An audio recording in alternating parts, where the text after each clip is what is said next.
Good afternoon. I would like to call the meeting to order and welcome you here to the first Regional Delivery Committee meeting.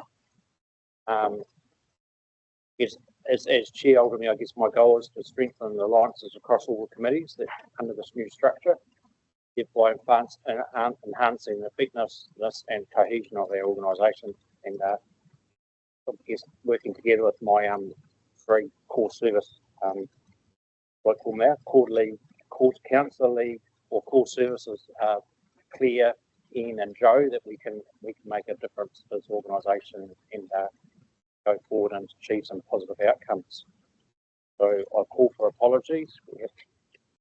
And the deputy chair, very apologetic. Sorry, Yang, I got on a bit of a roll. And I'm looking forward to working with Yang as well. He's been winding me up all day because I'm wearing a tie. So now I call for apologies. We've got Chair Scott, John Sacknell, and we've got Dion's online.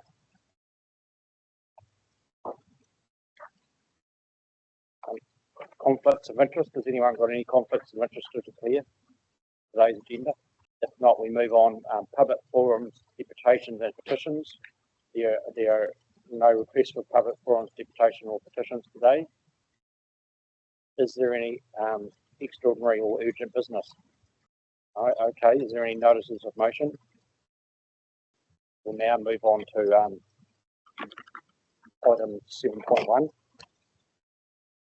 which is I'll ask Cecilia Ellis to come forward, or Emma Davis, present this paper. Kia ora, councillors. So this paper, similarly to this morning where we outlined the development of a forward work programme for the Strategy and Policy Committee, this paper is a proposal on how we're going to develop the forward work programme for this committee, the Regional Delivery Committee.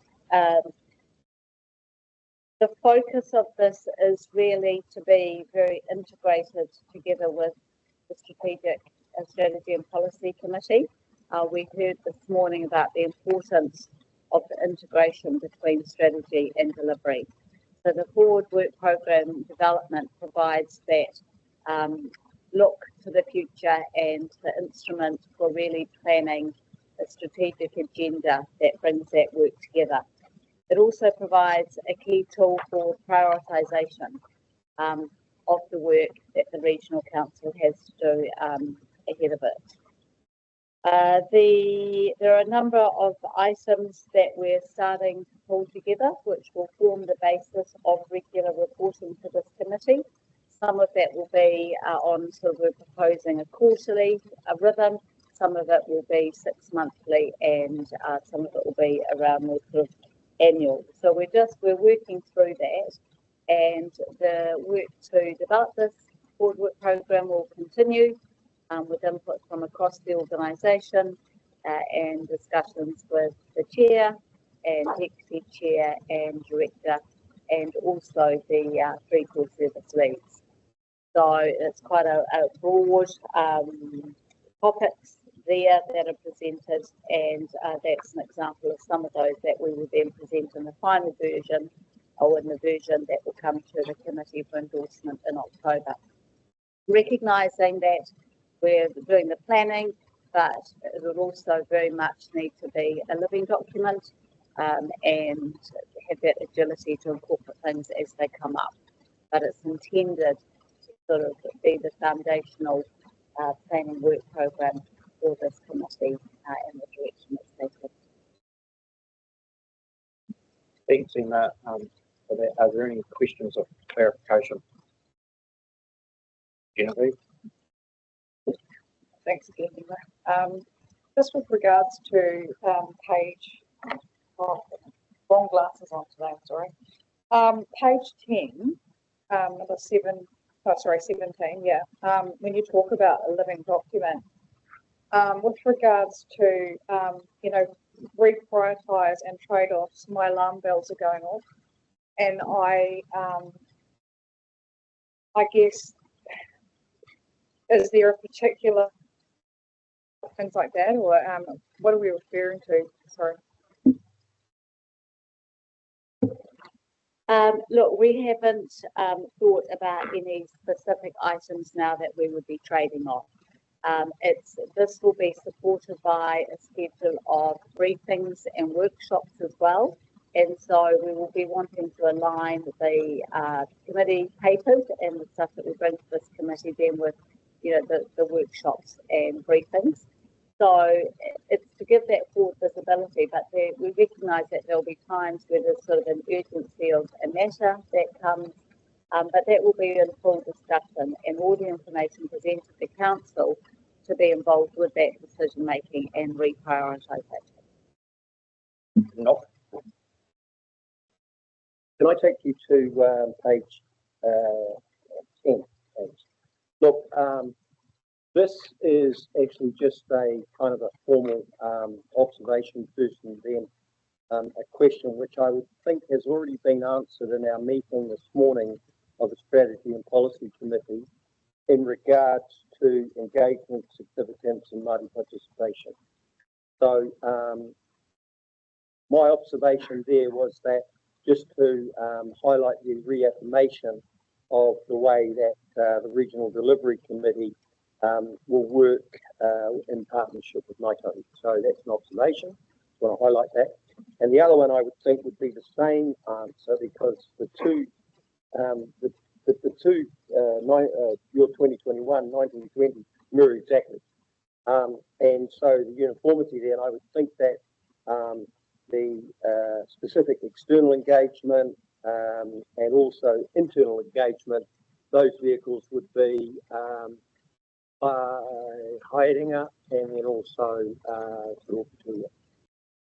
Yes, that is correct. So we will very much work closely with those two set up governance groups on any of the work that we are also, that where they span the topics. So absolutely. So those are, other two, So it's really, I think the tool will provide the board work program actually a mechanism for us to actually strengthen the integration, internally and externally, but through our existing governance arrangements and forums. Thanks, Chair. I just reference to items. There's some time frames indicated here for various reports coming back.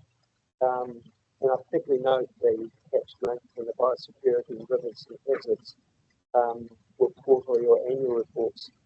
Do you think that there's an opportunity in your in your finalising the program, if you like, to bring perhaps say informal reports more regularly for those?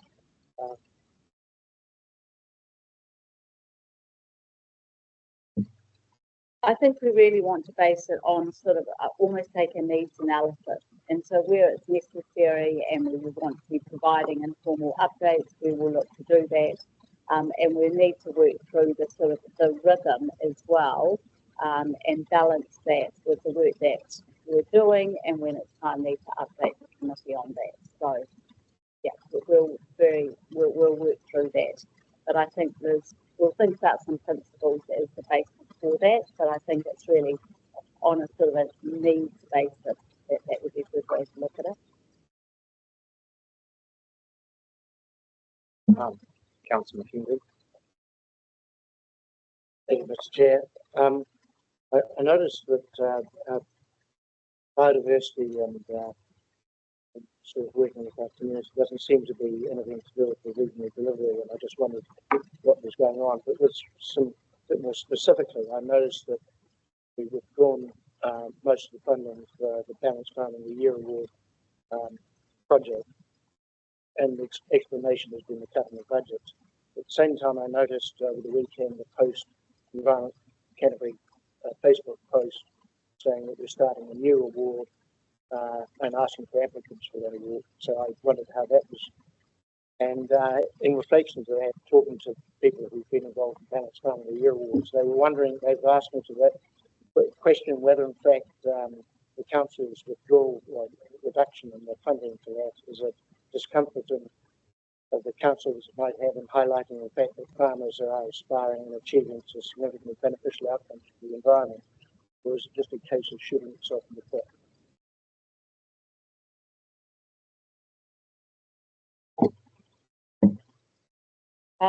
In response to your question, Councillor Mackenzie, I don't have any detail about the reasons for Whakatau Balanced Farm Awards, so that's something we would need to go away and understand.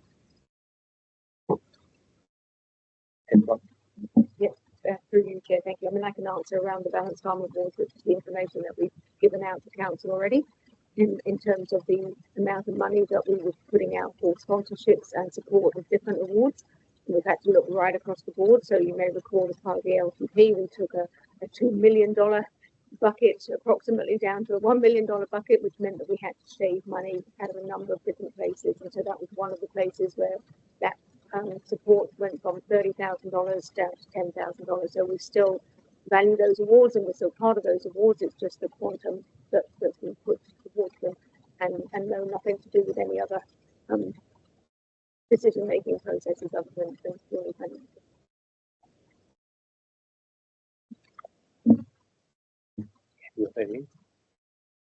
Was that a delegated decision, or could we, as the governors, have a say in the quantum of reductions that we might not make them?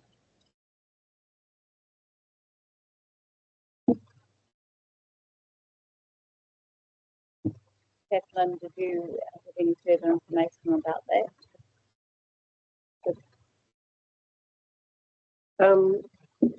I just would remind councillors we had a workshop there which was divided up into a number of areas, and that was brought up about the sponsorship costs and the opportunities that staff could look at. So while we delegated that responsibility given within the envelope, so we didn't actually have a say over whether it went from 30 to 10 or 30 to 20 or whatever, but there was certainly a message that it could be looked at.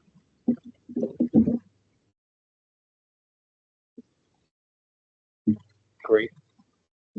Yeah, thanks, Mr. Chair. Just similarly as Councillor Mackay, I just want to remind everyone, especially it's where I termed the coin grumpy old man, during the LTP, where we gave strict instructions to our CE to literally overnight come back and pay money, and how they chose to do that. So there, thank you. Is there any more questions of clarification? If not, thanks, Emma, and I'll ask. Oh, sorry, someone else. Oh, Ian. Well, just to riposte Greg's comments and Claire's, is that we haven't cut a whole lot of other money, which is, I can think of significant amounts of money where there hasn't been a cut in the budget, and yet we cut the budget, probably one of the most valuable Tony Awards in Canterbury, and I just don't get the logic of that.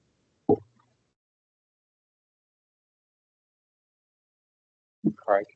I take your point, Ian, but we are still funding it unless that's a small positive in the whole thing. Yeah, I think that even when you look at zone committees and how much they lost, to put that in perspective. So anyway, I don't think we're here to argue about whether that was right or whether that was wrong, but we were asked to actually find some cost savings, and that was all part of it. Is there any more questions? No, thanks, Emma, and I'll ask you to leave the table. Firstly, I'll put the motion, and then there'll be open opportunities for discussion. The recommendation is on page 8 of the agenda. Please confirm you understand. And there's the two motions. Thanks, Claire. Do we have a seconder? Thanks, Mel. Is there any discussion? Everybody happy? Okay. All those in favour say aye. Any against? Say no. The motion is carried. Now we go on to report items of information. 8.1, year of end 2023-24 unaudited performance results.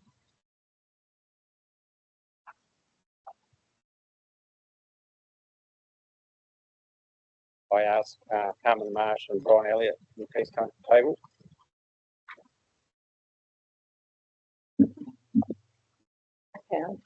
Good afternoon, councillors. So this report is a summary of our unaudited performance and financial and non-financial performance results for 23-24.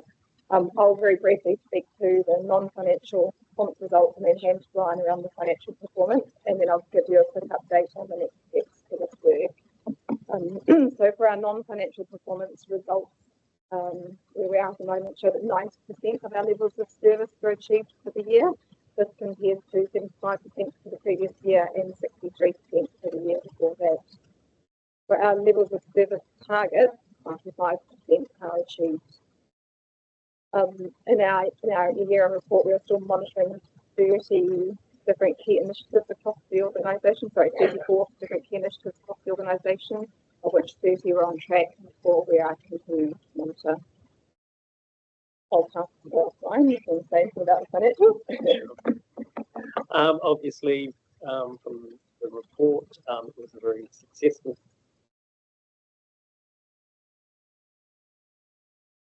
of creating surplus of 2 million against a budget of 0.49 million. Just for the committee's information, the final surplus after the forestry revaluation, what is that adjustment of ETS valuation, has come in at 4.8 million. So that has just confirmed that the year was a very successful one. Okay, so with regards to the next step, the audit of these results is just commencing, and that will be underway through till about mid-September, following which we'll then be able to finalise the annual report, the draft annual report. This will be brought to the 23rd of October council meeting for adoption. Just wanted to note as well that this is the last time we will report against the portfolios with our performance reporting. So for the current financial year, we're now going to bring a new look reporting performance report to you based on the 3 core services. And the first report you'll see in that format will be the Q1 report, which we are targeting to bring to the committee in the November meeting. Okay, thank you for that. Is there any questions or clarification? Okay. Yeah, just well, not actually in this report at all, but I think that maybe should be, which is around history. So we did have some notices that, you know, investing exactly up with the work we're talking about prior tonight. I just wondered where that is and whether it would fit neatly up with a by security.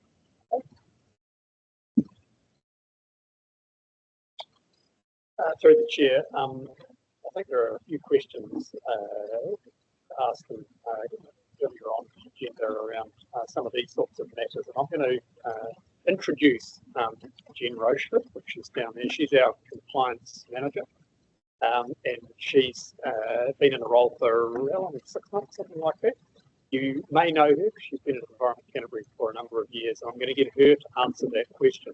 But there are other questions that were asked earlier on, which she will talk to as well when they come up. In September, so in your next Regional Delivery Committee meeting, you've got a session on compliance and on consenting, including our compliance improvement project, which you haven't yet had presented to you. You know all about our consent improvement work. There's a bunch of work that Jen's been leading, which is all about improving our compliance processes. But in terms of fish screens specifically, I will hand over to Jen to answer that question. Jen, would you like to come to the table?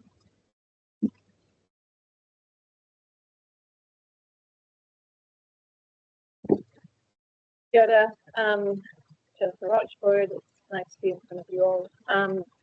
I think this is a very simple answer in that we have the briefing in September to introduce you to the work that we're doing on compliance, but we also have the forward briefing schedule that's being developed, and we'd like to put fish screens as possibly one of those, you know, put it as a slot so that you know when it's going to come to you. and we'll get that onto the agenda so that we can discuss it. It's just not included in the quarter four report because it's not necessarily linked directly to a level of service. So we'll do it in the regulatory. Thank you for that. Councillor Kinsey.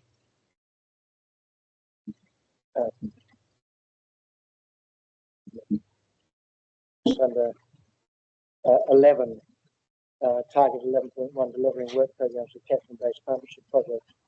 And you specifically mentioned Lake Ellesmere and Littleton Harbour and the Mackenzie.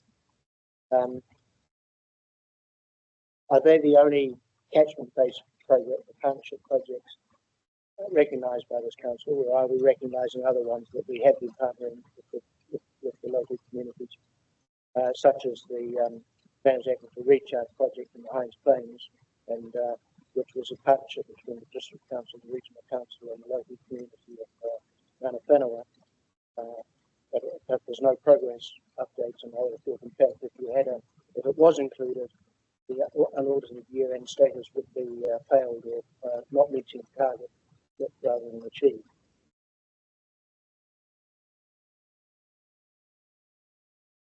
I can answer. I'll step in.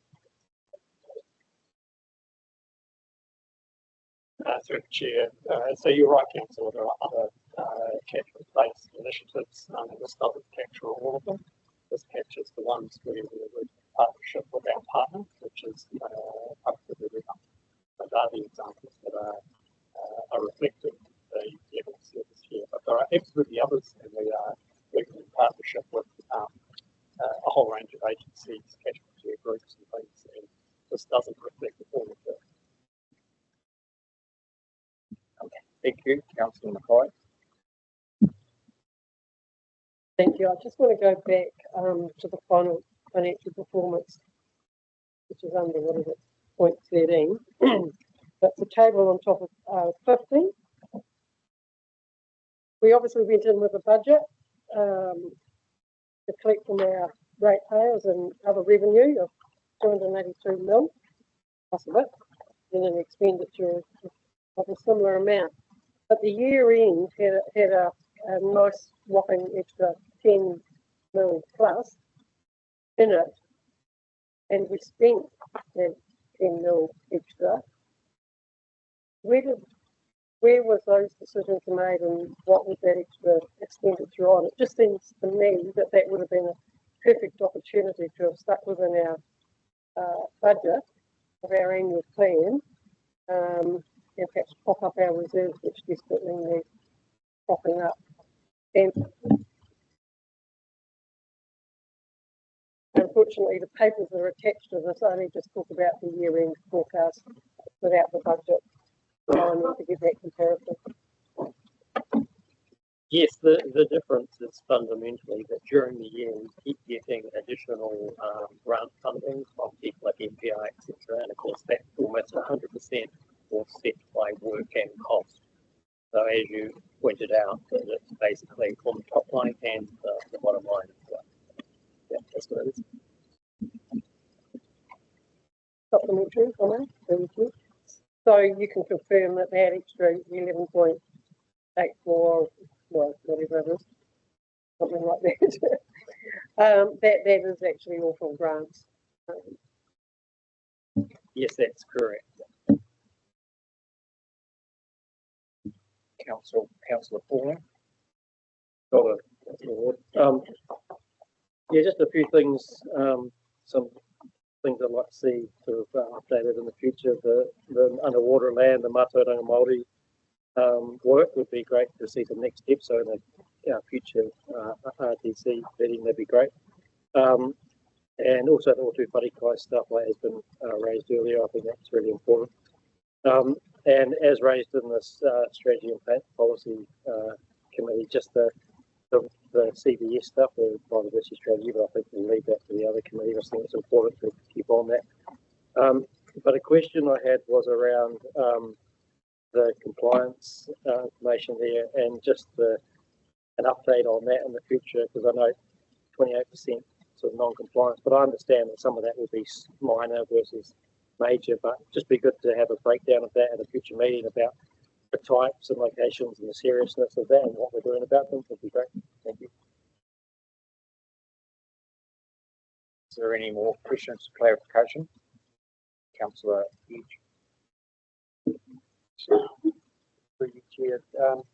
The page 32, the water and land, the financial announcement, the deficit of 4.4 million for that project. The variance from an overspending. Is that to do with item 10 on page 30, which is to do with the campaigns and issues with that? Yes, on the comments on the bottom of page 33, Can I help? The question is great. Yeah, I do. It's another question. Page 43. The regional gravel management strategy was obviously not achieved. It's still being worked on, and progress is being made. Presumably that will just go forward, and we'll continue to develop that under the strategy committee. I know that we have new science after listening yesterday to a presentation from a research about the greater rivers and the subsurface water arrangements, which may impact on assessments of those gravel. So that's really why that's, I suspect, a little bit delayed. On page 51, just to highlight too on that one, the Greater Christchurch 2050 plan is just almost completed. And I understand from the Greater Christchurch Partnership meeting last week that it's due to be presented at the October meeting. So it's on track. Thank you for that, Councillor Edge. Councillor Mackenzie. Just a point of clarification. The target for the shingle gravel extraction has been established in this report. So I don't know where Councillor Edge referred to as not achieved, but that was last year. Would you like to come to the table, Stephen?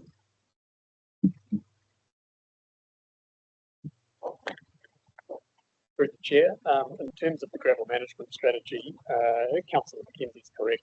So it wasn't achieved the previous financial year, and you've had briefings on this. The gravel management strategy is in progress. The next steps are, and they've started, our engagement with Runanga and also with the gravel extractors. And the timeline for coming back to this council is later on this calendar year. So you see that. And the aim is to have it endorsed this financial year. Councillor Mackay. Yeah, just going back to the previous point that was raised, the question was raised by Councillor Edge.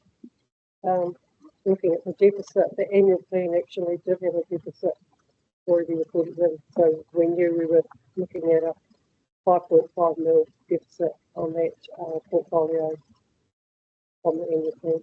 So we have actually improved on that somewhat. So we'll take that little one. Thank you. Thanks, Councillor Mackay. Councillor Edge. I just have a couple of questions on the public transport delivery dashboard. Is it something that we could answer? One of them has to do with the service performance and the reliability chart. There was a dip recorded in February, and then it sort of went a little bit wobbly back up track to 96% in June. I wonder, are you able to tell us what the in February was? Through you, Chair, account board, Giles. Through you.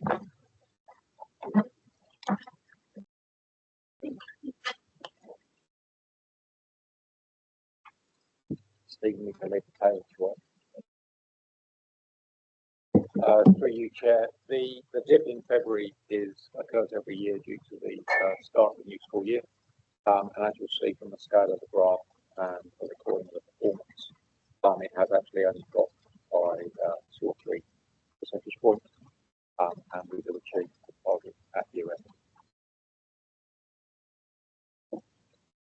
Supplementary on that same dashboard, the vehicle quality. There's a little pedometer thing there.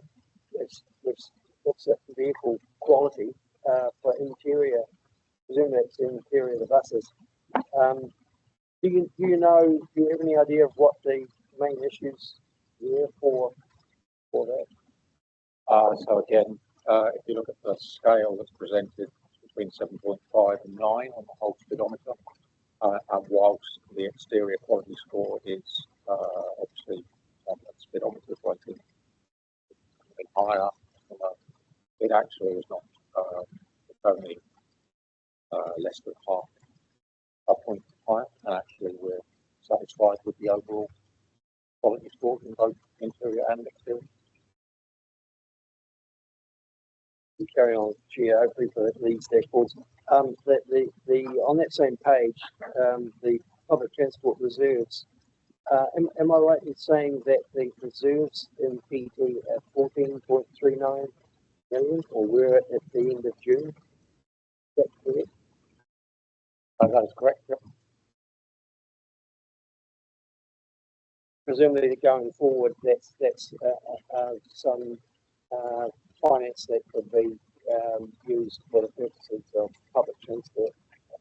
Perhaps anything outside of The PT reserves are exclusively used PT, and it reflects the ongoing changes that this government and the previous government made to funding concessions and the fair trial also this council has been operating, which has resulted in what appears to be reasonably healthy level of reserves, but there are definitely plans in place for those to be used. final question, Chair. Page 56, the dashboard on total mobility. We know there's a pretty significant issue with the cost of total mobility, where there's a rapid rise in take-up due to the government's concession rates. Is that something that the PT will come back to us, public transport, will come back to us sort of sometime reasonably soon to see how it's going to be handled going forward in terms of the concessions for total mobility? What's that a government? Obviously, total mobility is operated at a national level. Each council sets its own subsidy levels and limits. We are awaiting for the results of the Ministry of Transport review of the overall total mobility scheme, as well as placing additional costs on ratepayers within Canterbury. It also is placing additional costs on the taxpayer nationally, and the Ministry of Transport is having an overall review of the scheme. Once those results are available, we certainly intend to come up to council with an informed view about how and why the scheme may continue or be changed in any way.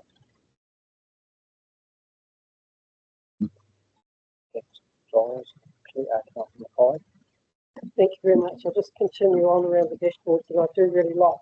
Where we've got to with the dashboards, so mine's the next one around route performance, and I'm just wondering how far up the priority list is, looking at how we deal with our lower performing routes, particularly those that have been consulted on and are permanent, and presumably we are going through, well, staff have already started working on an annual plan, and this may be something that we would like to look at. So just wondering how far down the list of priorities that is.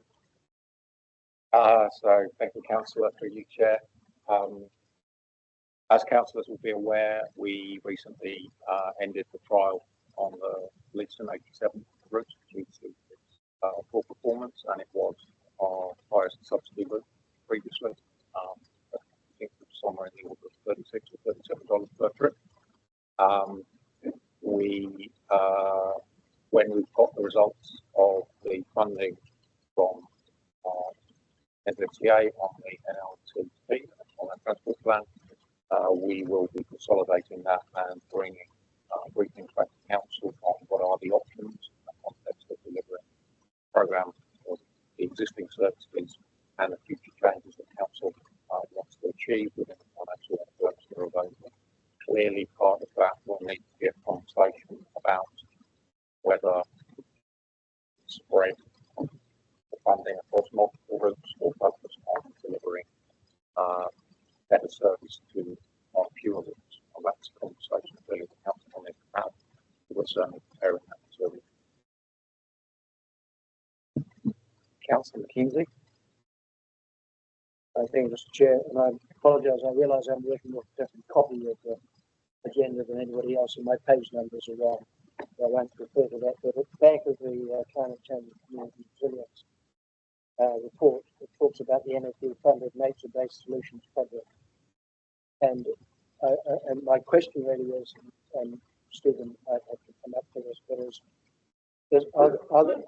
in terms of the coastal flood mitigation part of that project, are there likely to be any lessons learned from that, which will have implications for fiscal support for coastal integration of South Atlantic?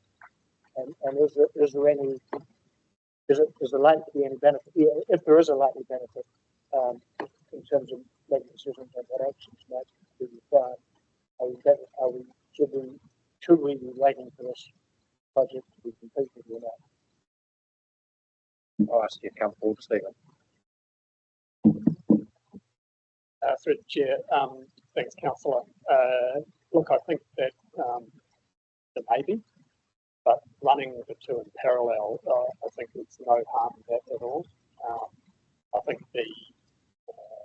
there are two elements in my mind around both of these pieces of work. One is what we can do with issues like coastal inundation and learning about what the options are there. And then the second piece is actually around roles and responsibilities in this area. So what is Environment Canterbury's role versus the role of district councils and central government? And both of those things are important. Yeah. So I don't think there's any issue in running them in parallel, but they will both need to complement each other. Thanks, Stephen. Just your question on councillors help with other around on the trains or buses. It was around bus. I know my two types of it. It was around buses actually.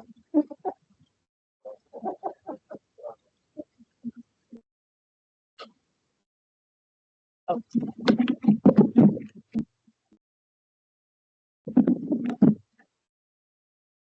So, question, just looking at the gold card holders, super gold card passengers, and we've got some trip numbers in here, and it looks like it's been about an 18% increase from last year, or 2022-23 to 23-24. I know we get a lump sum from government to cover the gold card holder use of our public transport. So has that lump sum gone up to reflect the amount more passengers we have on gold card? And I'm just thinking ahead to, if we're looking at fare box recovery and that all gets lumped in together, like, that presumably all gets. How's that work? And are we getting an increase?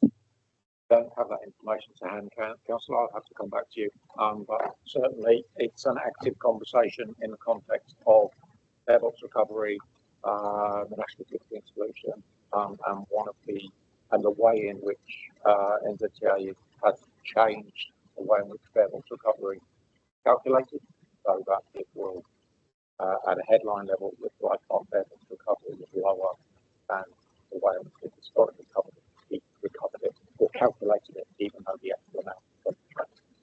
But I'll come back to you with that information in more detail on how this gold card works.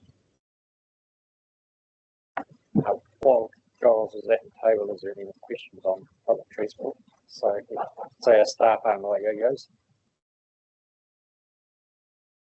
I mean, I think it's really encouraging when you read here that, you know, we've got 2.9 million more passengers than last year. That's a, yeah, sorry. Yeah, I mean, that's a huge uplift. We should be congratulated for that. Any more points of clarification?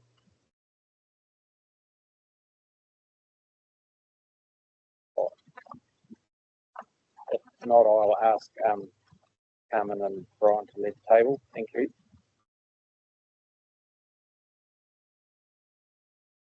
And I ask someone to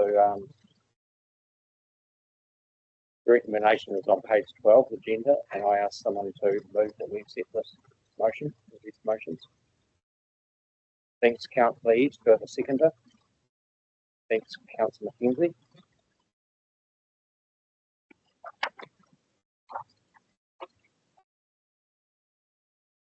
Is there any discussion? For each? Yes, just quickly. I mean, a lot of work, a lot of projects to look at and levels of service to check against. But generally, we've done pretty well, and particularly page 14 lists some performance highlights in areas of focus for 23-24. We've moved forward with the integrated planning framework. We've made good progress on sustainable consents delivery plan.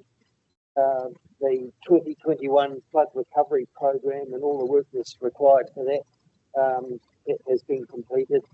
The public transport patronage, as you said before, Chair, has increased to 14.5 million, which is nearly 2.9 million passengers more, passenger trips more than 22-23.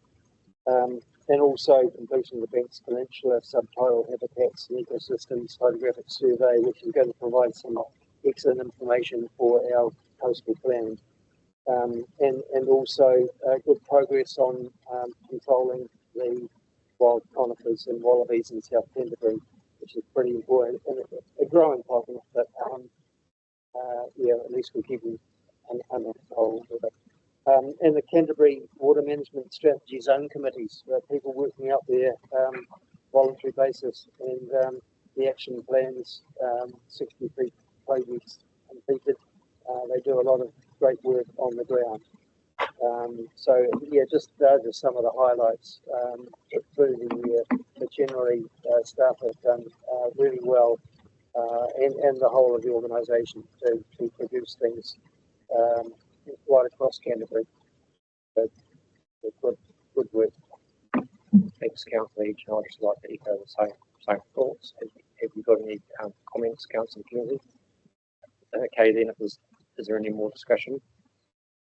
If not, I'd like to put this motion to the all those in favour say aye. Anyone against? Okay, carried. Okay, the next Regional Delivery Committee meeting will be held on the 11th of September 2024. I now declare that it's time to close the meeting and ask you. Okay. Just a deputy chair.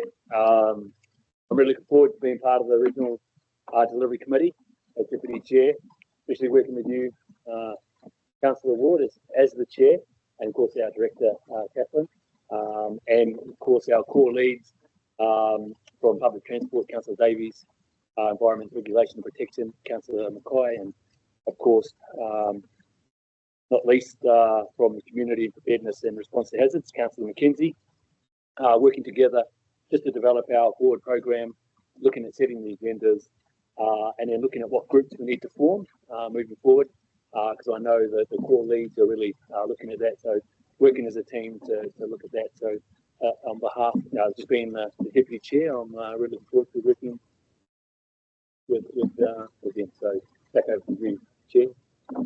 Thanks very much, Shane, for those thoughts. Who was going to close the meeting? Karaka. E mihi atu kia koe o te kia mana. No reira ka mihi ki ka tau o rua mā ka hui committee o rangi nei. No reira e mihi atu. I just wanted to acknowledge before closing this meeting and just reiterate actually what the Deputy Chair of this committee said, but also to thank the two chairmanas for their first meetings today. So, mihi atu tēnā pūrea. Ko tēnei karakia whakamutuka. Unihia ki te uru. Kapi nui o tānei, kia wātea, kia māma, kāku te tinana, te wairoi, te arataka, koe ara e roko, haira ke i roka, kia tīna, hauni e hui e taiti.